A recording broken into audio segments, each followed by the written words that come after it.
Yo, what up, my fellow scouts and warriors? We've made it.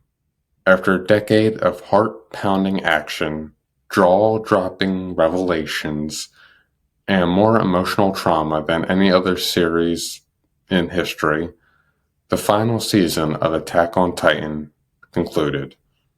Back in 2023, obviously, but we're going to make a video about it in 2025 because we can. We've seen the end. And it's an ending that has left a mark on the anime world forever, for better or for worse.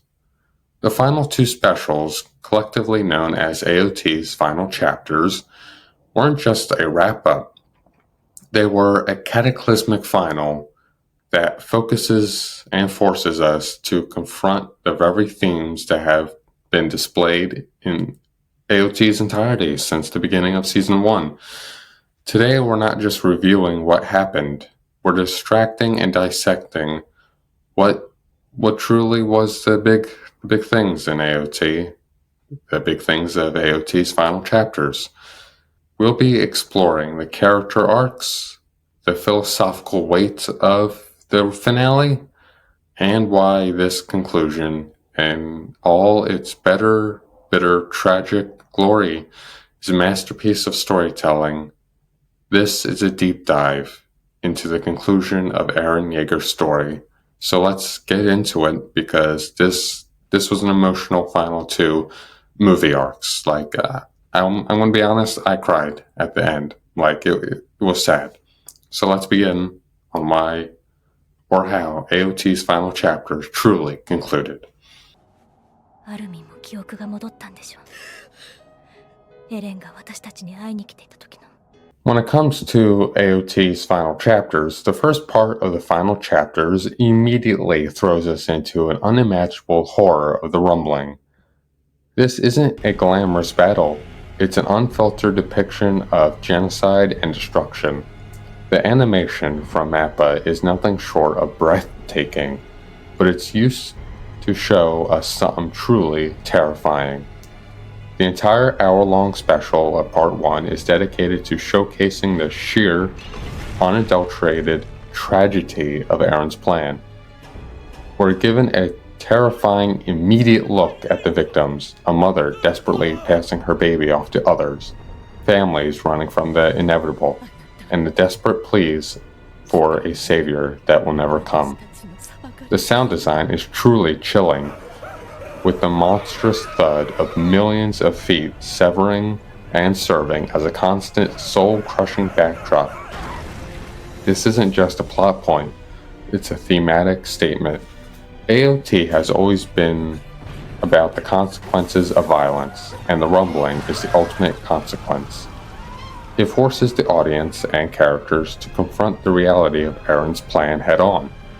There is no moral high ground, no heroic justification, only the cruel, beautiful, and devastating reality of a world being erased under every footstep.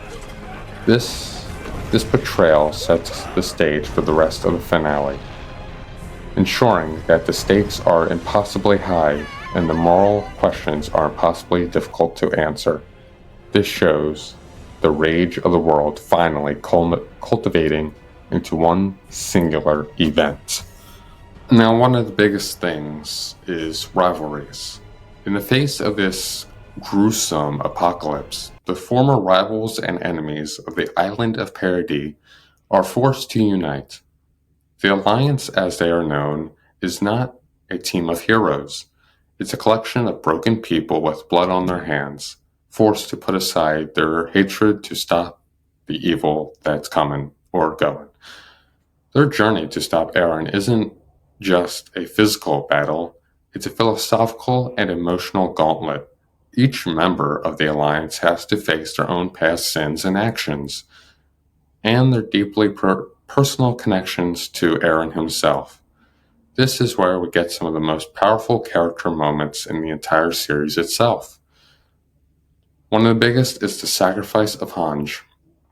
Hange's death is truly a heroic moment. They finally take on the mantle of commander with absolute conviction, sacrificing herself to buy the Alliance time to get the plane moving, as we know. It's a tragic yet beautiful end for her character, who had been tormented by their leadership role ever since Erwin passed, finally finding peace in a final act of selflessness, like Erwin before her.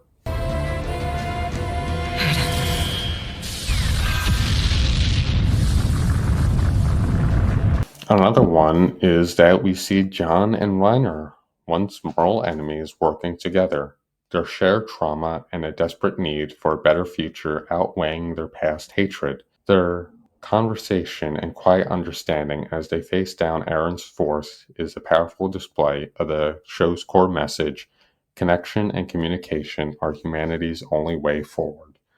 And we also see that Reiner finally reveals that him, Bertold, and Annie did end up killing Marco, his best friend. And we see how that basically plays out. Of course, John's angry and lashes out, but in the morning time, it comes full circle as they basically forgive each other. Another part is Levi's arc, in particular, reaches its tragic conclusion. He finally fulfills the vow he made to Erwin in Season 3, killing Zeke and ending the nightmare of the Beast Titan. He's a character who has lost everything, yet continues to fight on, a true testament to his unbreakable will and his enduring love for his comrades. His final, tearful salute to his fallen friends is a moment that will forever be etched into our minds. The Alliance's journey is a true, powerful argument for hope, even in the bleakest of circumstances. It shows that even in a world defined by the cycle of hatred, there is still capacity for forgiveness, understanding, and true unity. It's to talk about Eren. The final chapters finally pull back the curtain on his true motives, and the revelations is as complex and heartbreaking as the fans of the manga expected. Eren isn't the all-knowing god of destruction some believed him to be. He's a slave to fate itself. Though his mind-bending conversation with Aunt Armin in the paths, we learn the tragic truth. Eren was not in full control of his actions. He was a prisoner of the future he saw, a future where he activates the rumbling and forces his friends to become heroes by killing him. He manipulates events, including his own mother's death, to ensure that the predetermined outcome comes to pass. He is a slave to freedom, which is ironic. This is the ultimate tragic irony of Eren's character. The boy who was so obsessed with freedom became the ultimate slave to itself, a slave to the future he saw, a slave to his own twisted love for his friends, and a slave to his own destiny and desire for a beautiful, untouched world. His breakdown, where he truly confesses his jealousy of Mikasa, moving on, and his true selfish desires. It shatters the image of this stoic, genocidal villain and reveals the broken, confused boy underneath. The final also reveals the truth of Ymir's 2,000-year-old curse. She wasn't a loyal slave to King Fritz. She was trapped by a self-imposed prison of toxic love. It is only when she sees Mikasa make the ultimate sacrifice, killing the person she loves the most for the sake of the world, that she finally understands what it meant to be truly free. Mikasa's choice to break the cycle, giving Ymir the courage to sever the ties that bind the Eldians to the Titans. Eren's plan was not to save his people, it was to ensure that the people he loved, his friends, would be seen as the saviors of humanity. He was a sacrificial pawn in a great and ultimately tragic plan of his own design. His actions, while unforgivable, were born from a place of profound despair and a twisted love for his friends. The very final moments of the anime are perhaps the most controversial and thematically potent. The rumbling is stopped, the Titan powers are gone, and our heroes go on to live their lives. But is this truly a happy ending?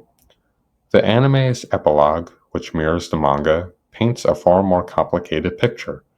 We see the passage of time, the rise of technology, in the inevitable return of war itself. The very final scene, a quiet shot of a young boy discovering the base of the tree where Eren was buried. A tree that has now grown to resemble the source of all organic matter, which suggests that the cycle of violence and the potential for a new Titan-like power will one day return. The ending is not about a magical fix, it's about a harsh truth. Humanity will always fight itself. Eren's sacrifice didn't end all conflict, it only brought temporary, fragile peace. The cycle of hatred and war, which the entire series was a desperate fight to break, ultimately proves to be an inherent part of human nature. It's a very massive gut punch. It's a gut punch, a reminder that the world is, and always will be, a cruel yet beautiful place. The ending isn't a fairy tale, it's a warning. It's a tragedy that asks us to reflect on our own world and the seemingly endless conflicts that plague us. It forces us to appreciate the small moments of love and connection that the characters fought so hard to protect, even in those moments, even if those moments are fleeting. In AOT's case, the series as a whole has constantly explored the cycle of hatred and violence, demonstrating how historical grievances and social prejudices can fuel endless conflict and not have a solution for it. The concept of freedom is a key central driving force from the very beginning in episode 1. It is heavily integrated its way into the final arc. Eren's twisted interpretation of freedom clashes with the ideals of the alliances, forcing us to consider what true freedom entails, and whether it can be ever achieved in this world. The series also depicts the brutal cost of war, both on a grand scale with the rumbling, and on personal levels with the numerous sacrifices made by individual characters. Furthermore, Attack on Titan has always grappled with the burden of history and the past, and how the past does shape the future and presents itself that way. Like the cycle is continuously going, there's no hope, and the world is still going to hate each other because, well, that's what human nature is. The revelations about the Eldian Empire and its history and subsequent oppression they faced highlight the complexities of historical narratives and the enduring impact of past actions. But regardless of individual opinions on this ending, the overall legacy of Attack on Titan is a thought-provoking and impactful series that remains undeniable. Its intricate plot, compelling characters, stunning animation, and the exploration of profound themes has truly cemented its place as a landmark achievement in anime and manga. The fact that its conclusion continues to generate so much conversation and discussion is truly a testament to its ending power, and the fact that it's always going to be there. It's definitely on the Mount Rushmore. Hell, I'd say it's even better than the big three combined. That's my opinion.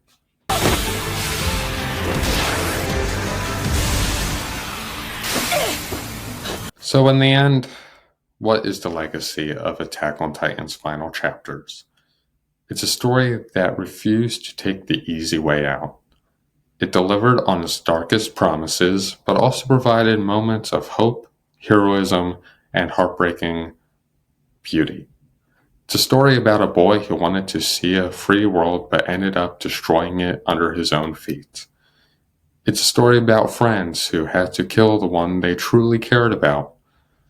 It's a story that presents a bleak view of human nature itself, yet finds profound ways of meaning in the small acts that it portrays.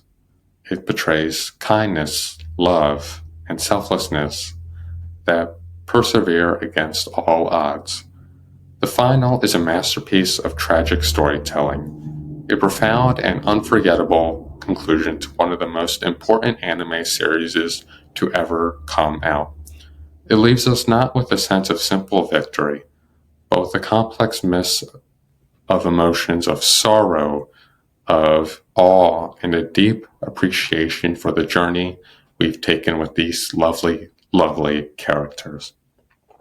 So what did you think of the final chapters? Was it the ending you wanted, or did it leave you feeling empty? Which it did for me, because it was like so sad. It was like, oh my god, what do I do? After the ending, I quite literally sat there for like 10 to 15 minutes looking up at the ceiling like, oh my god, what's next? What am I going to do? Because that's how important and impactful this series was for me. It was my first anime series, Attack on Titan, back in like, long ago. It was just something special, something I always looked forward to when every month, waiting for that manga chapter to come out. It's like, what's going to happen? What's Eren up to? What's Mikasa up to? What's Zeke planning? What's this? What's that? And then when Eren got his head blown off in chapter 119, if I'm not mistaken, it was like, holy shit, like is he dead? Is the series over? What's going to happen to these characters? Is the paths going to happen like Zeke? When he blew half his body up, is he going to go there? Is his Titan power going to transfer to someone? Like, where are we going with this, Isayama? I don't know, but I want to know.